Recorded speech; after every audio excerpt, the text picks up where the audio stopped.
I will guide you how you can insert right left arrow above any text or character in MS Word like this one.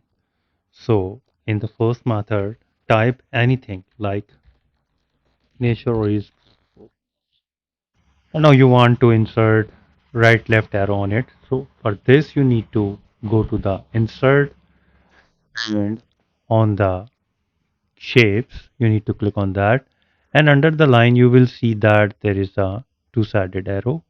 Click on that and now drag the arrow above the text and don't forget to hold the shift key to make it straight line.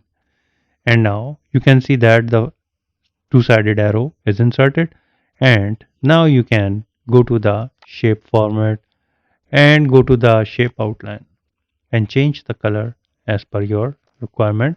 Again, go to the shape outline and change the weight.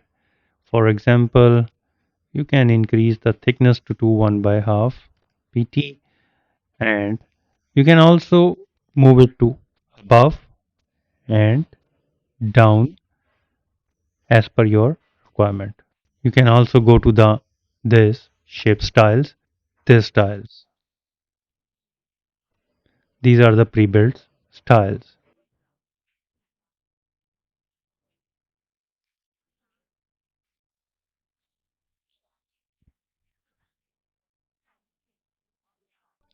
Another way is that go to the insert and on the right side you will see that equation. Click on that, and under the structure you will see that operator group. You need to click on that, and under the operator structure you will see that this box and double-sided arrow. Click on that and click inside the box and write anything like this one, and click inside the blank document, and you can see that left right arrow above text is inserted. So if you think this video is helpful, please support my channel. Thanks for watching.